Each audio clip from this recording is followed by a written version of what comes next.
And on the same scorching day that Nigerian troops were fighting Boko Haram and ISWAP in the northeast, they were also battling armed herders in the Middle Belt, bandits in the northwest, and insurgents in the southeast.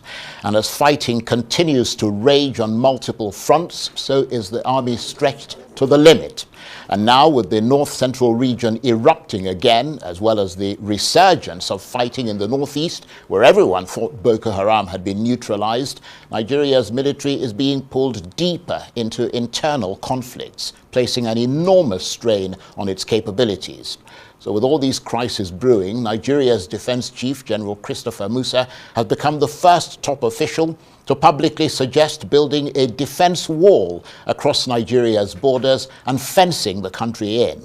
He attributes much of the conflicts raging across Nigeria to foreign fighter infiltration, all of them coming in, searching for a piece of this country's perceived riches. So in that regard, how critical is it to take full control of Nigeria's borders before it's too late? People say, no, it's impossible. Pakistan fenced 1,350-kilometer border with Afghanistan. That was the only time they had peace. Saudi Arabia and Iraq, 1,400 kilometers fenced completely. Can we start thinking of fencing our borders? We have 1,500 kilometers with Niger Republic, 1,900 kilometers with Cameroon. Chad is there. All over us, surrounded by Francophone countries, and the Sahel is heating up. Well, for more on this, I'm joined now by the man you saw in that video, Nigeria's Chief of Defense Staff, General Christopher Musa. Great to see you again. Thank you very much. Thank you very much indeed for making time to talk to us, because I know you've had a long few days. Very well. I'm going to get to the issue of the border in a minute, but right. First of all, the President, yourself, the head of the police, the heads of the intelligence agencies, the National Security Advisor, and a host of other security and political leaders were all in Benue State on Wednesday. How much impact do you think that had on the morale of the people there, who are in the eye of the storm of this latest surge of insecurity, or is that debatable? Thank you very much. Once again, thank you for inviting me. I'm glad to be here. I think it is very important that we understand that the presence of Mr. President in Benue State has really gone to show the people that he's not far away from them. He feels what they're feeling and wants this to stop. With the members of the security forces all being there together, it shows that solidarity on the part of government together, including members of the legislative and all. So it shows that we need, whenever any part of this country is suffering or has an issue, that love, that care is what this has shown, that the president really cares and everybody wants this thing to end. And it is a morale booster to especially our own troops too, seeing that the president is there and seeing, because we lost two personnel there. We lost a policeman. Our sympathies go out yes, to you. And so those are the issues we're seeing. And I think they really appreciate at least that the president was able to even take time to come around and see. And you know, the first place he went to was a hospital to see how those injured were and all the things he mentioned that the federal government was going to do to the states. And that's the importance, to show solidarity with the people. But of course, beyond the photo ops and the appeals for peace and reconciliation, which he was making while he was there, the expectation was that what we would hear would be of arrests that have been made with lightning speed and a real sort of game-changing intervention from the security services. But we didn't hear or see that. That has been done. Because it was not announced, does not mean it's not taking place. Have you arrested anybody there? The police has arrested a number of people, right. And actions have been taken. Investigations ongoing with the DSS, the police. You know, it takes a lot. Because we're law-abiding individuals, so we have to be sure of what we're doing. And I think that's a critical aspect. But all the security forces are working together to ensure that this stops. You know, if you look at how did we get to where we are over time, you know, issues have been on ground, small skirmishes have been going on because law and order is not there. Punishment has not been meted on individuals who have committed. A criminal is a criminal. Everyone who commits a crime should be prosecuted. That has not been done. So that is the issue. And this thing has been... But why do you think it's not being done? Well, I think I really don't... like I said, most of it is... You don't want to get into political. the politics. I don't want to get into the politics. Right, I can understand that. Yes. But let me put it another way. Yeah. What is your sense of how best we should characterize what's going on in Benue State and the rest of that north central region? Are there still, I mean, should we still be calling them farmer-herder clashes, or should we now call it what it is, which is pure terrorism? Because the barbarity with which these crimes are carried out, the fury, I mean, it looks like something by Boko Haram or ISWAP. So let me tell you, I think it's a lot. It's just a potpourri of all of them playing out together. And, you know, criminals have a tendency to want to work together. So you can't rule that out. But if you don't call it terrorism, I don't mean to interrupt you, then you're not going to get the kind of resources you need to really tackle it. If you keep calling it farmer-herder clashes, it looks like it's kind of community skirmishes. Well, this appears to be a much bigger thing. There's a lot. We have the herders in it, we have the kidnappers in it, we have the criminals in it, we have the terrorists, everybody is playing a part in it. And you're mobilizing for all that. All that together, because we have to deal with them all at the same time. And you know, the way it is that, you know, we have different challenges in different regions. And this is peculiar. Like I said, historically, it's gone back, way back. And it started in the past. If a cow enters a farm and damages a farm, the cow is arrested or caught, compensation are paid, or if they kill an animal suddenly, it's compensated. So over time, that stopped. What stopped it? That's the problem. So we started losing faith with those ones. Instead of these settlements, people started taking laws into their hands. If the cow gets into the farmer gets angry, deals with the cow. If he deals with the cow, the owner of the cow also gets angry and attacks the So there is revenge. So there is revenge. So these are the issues on ground. Right. And so which means, from my own assessment, three things matter. The people in Benue State believe that there's land grabbing going on. They have that perception. And because over time this has happened. Now, most of our troops, when we send them on patrol, some of the areas are empty. Nobody is there, but there is no foreigner there. But the idea is that if you go in there, you might be attacked. One thing. Secondly, the issue of the animals. The animals stray into farms. Now, because if you know Benue, it is lush and it's very attractive to animals. If an animal gets into a farm, there's always a problem. It creates problems. Now, if you arrest the animal or you kill the animal, it becomes another issue. Right. So if we stop the animals from moving, there won't be issue. If we stop killing the animals, there won't be issue. So for me, these two things are basic. The issue of land grabbing is political. The government, state government particularly, need to really step in to ensure that we address and bring all the parties together. Right. Sit down and agree on this. And from henceforth, any act that is conducted is acts of criminality. We can start dealing with that from then. And I think we'll have peace if we're able to do that. Well, I mean, one of the things that the president suggested while he was there was the issue of ranching. Yeah. Is that something that you would support? I will go with that. I will go with ranching. And I tell you, the defense headquarters has just established its defense ranch because we want to show example as part of our non-kinetic effort. Sometimes we show example. So we do a model of a ranch. I had the opportunity of being the first executive director for Nigerian Army Farms when I established, and we established a ranch. It's in Abuja. Once you ranch, animals are properly fed, properly taken care of, you get more value. You don't need to take them around. So that is critical. And so our example is, we think it is important that we get some farmland, federal government or through the livestock, we work together in partnership, we build model ramps so that people can see what the ranch looks like and the importance. And then secondly, you could also give opportunity for people to come and invest and build pastures, grassland, so to say.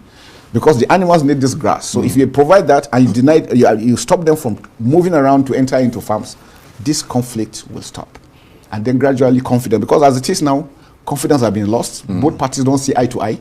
And that's why it's critical that we must make them communicate. We must make them understand. And what is the decision on the ranching thing? Yeah. I think the Mr. President is going ahead now. No, it's going ahead. Mr. Because President they started it. I mean, the former governor started it. No, but you know now we have the Minister of Livestock. Right. And the Mr. President called him there and gave him a directive. He wants it established. So we're also going to partner with him directly to ensure that it's done. Right. Well, that's a good start. Yeah. But of course, your problems go beyond Benue State, don't they? I mean, according to the latest figures released by the security and intelligence firm Beacon Consulting, which you've probably heard of, about 1,098 people have been killed in Benue State since President TINUBU came to office 2 years ago. That is a staggering number of people. In any other country, I mean, if one person in the UK is killed, the entire security apparatus is called up. Yeah.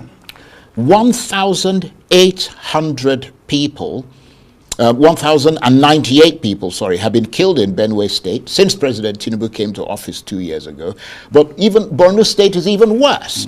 It has seen 3,800 people killed in 2 years, followed by Katsina, Zamfara, and Benue State even comes fifth. Yeah. And across the 36 states, 17,000 people have been killed. Are you horrified, as I am, by those incredibly high figures? For any death, even if there's just one person, even if there's just one life that is lost, But it's something how not to is feel it, about. General, that so many people can die in the space of 2 years? Well, like I said, once you have issues with law and order, people take to impunity. It is the impunity we're dealing with. People have no regard for life. Maybe in the past, during the past regimes, efforts were being made to make sure that we talk. But over time, I think we lost that. And so, and you know one basic thing? The family values have gone. We all can attest to that. And you can see that people now have no value for life. If there's an accident and something happens, instead of individuals to actually deal with the person, the patient, you see them removing phones, and people have no value for life. So killing now makes it look as if it's just a common thing now. So those are this. And then because the Sahel, I always mention that because the Sahel is open, we have a bunch of lunatics, so to say, that have no regard for anybody. And these are the guys that have come and have inculcated these individuals that are doing this killing. So to them, if you are not with them, you are better dead. And the problem for you that I see, because a lot of people see quite a lot of sincerity on your part. The problem for you is that you're the army, you're not the police. Yeah. And that's all other issues that need to come in. Like I said, for a country to really thrive very well, we have countries that don't even have the military, and yet they're thriving. But you cannot have a country without the police, because they prevent and detect crime. So efforts have been made now to see how we can reposition police. I was at the IGP and we had this discussion, even with Mr. President and the NSC. There's a need to look at how we increase the size of the police, but training. Why the military is still standing strong is our level of training is consistent. We are not many, but yet we train consistently. I told you, I was at the NDA, I joined the NDA in 1986. I have been writing exams until I became a Major General. For every position I got to, I wrote an exam for it. So you are trained and you are prepared for the future. And that's very, very critical. So refresh your courses. You go different courses. You go, even our junior officers and our soldiers, before you get promoted, you must have done certain number of courses. So this keeps you abreast. And that's what I think we should also transfer to the police, so that we have very, very determined professional people that will actually do this. I think that makes a lot of sense. It makes a lot, yes, definitely. And the word professionalism is key, isn't it? It's critical. And there was a call, we saw you on television just a minute ago, the clip we used there, a call by you for Nigeria's borders to be completely fenced. Yes, I reason because, having gone through my analysis and looking at the Sahel, the main attraction to all these terrorists and bandits is Nigeria. Because this perception Nigeria is a rich country. And that that there's no law to prevent them from getting in. And the borders are porous. So now the easiest way is, and that's why it's important, if you follow the news and see the kind of killings going on in Niger, Chad, and in Niger, Burkina Faso and Mali, so much. If this continues like this in the next 1 year, there will be issues. I know of recent, there were attacks from Burkina Faso in Benin Republic. It's just 50 kilometers to Nigeria. That is another area. So for me, I think, and like I mentioned, all around us, we have Francophone countries. Our ideologies are not the same. For us to be secured, it is important. Let us fence our borders. Some people say, look, it's expensive. But I say, what is money if you are dead? Indeed. It's of no use. So countries that have sat down and have analyzed and seen that, look, strategically is important, because once you fence that area, you use technology now. You have cameras, you have drones that will go. It reduces the manpower you need to engage in that area, and they could be used elsewhere. So that's important. And besides that, now for Pakistan, they use wire mesh. Double wire mesh for all that distance. So if the distance is 1,000, they use double, which means 2,000. And then use concertina wire at the middle, so that even if you penetrate here, before you get through here, you are seen and action is taken. That has given them respite. That's what we are looking at. We have Ajakuta steel mill. We have rolling mills in Nigeria. We could engage them. We don't need to go anywhere. We just tax them from here. They can produce what we need, and then we deploy. Now you see the level of employment opportunities we're going to bring in building those aspects. And the most critical one for us now, even if we were to start, let's start with Nigeria and Niger. Is that the most dangerous? That's the most dangerous because Right. the Lakrawas, that's where they're coming in. Yes. The Boko Haram, they're coming in from the Sahel, are coming, the ISWAP guys are coming in all through those areas. So that's why it's critical. If we start from there, and we can start state-wise, at the same time, each state will start on its own, and before you know it, we're there. Yes, and But that's a good point. It doesn't have to be just no, the it doesn't federal have, government. it doesn't have federal. It could, Right. it could start at every level. But the important thing is, look, we have a threat that we have to really, really look at. It is very critical and it's very important. Well, I mean, you are at the very highest level of the military. Yeah. I mean, have you made the suggestion to the president? Yes, I mean, yes. you pick up the I think phone and they're you looking call at- him, do you? I don't call the president. I meet Okay, Yes, you, yes, you but meet we him, discuss- well, you discuss meet him in with- person yeah, definitely, sometimes. yes, we do. Because, I mean, apart from the fact that, as you correctly identify, that it will be hugely expensive. Yeah. Because, I mean, in that video, people probably didn't see it, but you talked about the how long the yeah. borders are. I mean, you're talking about over 1,000 kilometers all around. Yeah. And so you're looking at the whole of Nigeria is about 4,000. yeah, 4,000 something kilometers. But again, you know, and, we have and some each areas. border has 1,000 Yes, something yes. You know, we kilometers. have some areas that are riverine, so Right. that's when you don't need to do that. You Right. just need to maintain some patrol. So it's not all. But the important thing, we'll start with the most critical aspects. Right. And that's very critical for But us. what kind of reaction are you getting to that suggestion at the very highest I level? can tell you it's been very positive. I mean, I was amazed. I thought I was saying something that people were going to go crazy. But, you know, my soldiers down below called me and said, thank you, sir. That if it means cutting out our salaries to do that, we want that. Well, people are suggesting, based on what you said, that instead of cutting the salaries of the military, who we need, why don't they stop that Lagos to Calabar highway and put the money there? So that because I mean, what you're saying is critical. Yeah. No, well, I'm just trying to buttress the fact that even the soldiers down below think it is critical and it's important for us to do that. I've met people have sent to me, look, during my researches, I wrote about the borders. I talked to people about it, and people laughed at me and said it was impossible. I have people sending me their projects on when they have discussed on this issue. So it's been ongoing. It's just that a lot of people didn't have the opportunity to actually say it. So bringing it out, I think, created a lot of avenue and a lot of discourse on it, and which I think is right. We look at the issues and see. If we think doing a concrete wall as well, we look at wire mesh, but we must protect our borders. And the idea of putting manpower all through is not possible. Right. Definitely we can hold that. Well, we're fast running out of time, and I know you're busy, so we appreciate your being here. But let me ask you a fairly political question, if you don't mind. I mean, politics. Do you think the kind of insecurity that we're seeing in that middle belt zone and in Borno State in the northeast, for example, calls for a state of emergency, perhaps much more justifiably so than River State? That's politics. I really don't want to go into that. But all I know for real is that what we are facing are man-made problems.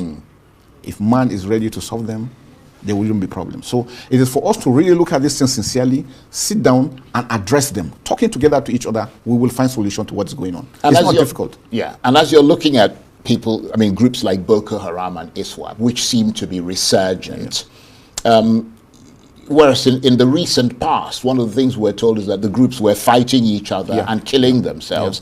We're told now that that infighting has stopped, and this is why they're able to forward face the Nigerian military and the public. The infighting is that a fact? No, the infighting is still going on, and the Nigerian military, in fact, in all these countries, it's only the Nigerian military that has been taking them down. So far, within the Boko Haram commanders and the list, we have killed over almost 80 of the commanders. But you know, the problem is the borders are empty, people are infiltrating. There is a lot of poverty right from the Sahelian region. The whole of Sahel, from Sudan, Central African Republic, cutting down up to even Mali and all this, Mali and Libya, is open. Free trade of weapons, no leadership. So that's why it's easier for these things to infiltrate down into Nigeria. Right. And that's why, even with the killings, as you are killing, more still want to come in. And then there's poverty, there's illiteracy. But there also appears to be improvements in the use of technology by the insurgents. Also, definitely, and that's why we're talking about the foreign fighters. We had information about some other ones coming together, because some of them also go for foreign training abroad, and then they want to use technology, drones particularly. Right. We have had reasons to see them use drones. But again, after the initial about 5 weeks ago that we had those setbacks, we have re-strategized our operations, and now they're on the run. We have taken down so many as we speak. Just yesterday, we were able to do the same thing in Baga. We're doing all over areas, especially in the northwest. Again, because we have now synergized again and enhanced our jointness in operation. And one thing I'm always happy about again is that Nigerians are warming up to us. In the past, people were a bit skeptical, thinking that, look, if I give information, maybe what will happen to me? Or if I give information, nothing is done. But now they have seen that no, information comes in, action is taken as quickly as possible. And I think that has always endured their man. And we really appreciate Nigerians for doing that. I want to appeal that we should not get tired. Like we said, it's a whole of society approach. We need everybody to be on board. We must learn to love ourselves as Nigerians, because that's where the issue starts from.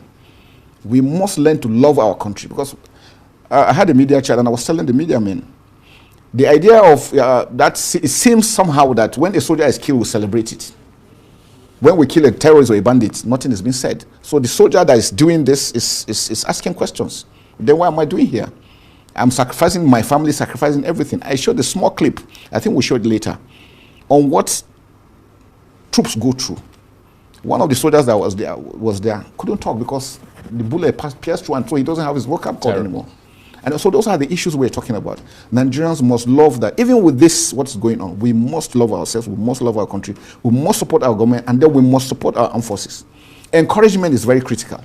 It makes them want to do more. Indeed. But when you discourage them, you demoralize them. And when you demoralize your troop, there's nobody. And one thing I always want to remind people, these are the guys standing guard for people to sleep. We're here in Abuja, feeling cool. These guys are there fighting day in, day out. If they pull out, what will happen? Abuja will not be safe. So we should always remember that there are people that are sacrificing so much for the comfort we're enjoying. And all we can do is pray for them, support them, and encourage them. And thank you for that salutary reminder, and thank you for coming in. Thank you very much. I appreciate it. General Christopher Musa is Nigeria's Chief of Defense Staff. Great to see you again. Thank you very much. Thank you. Thank you.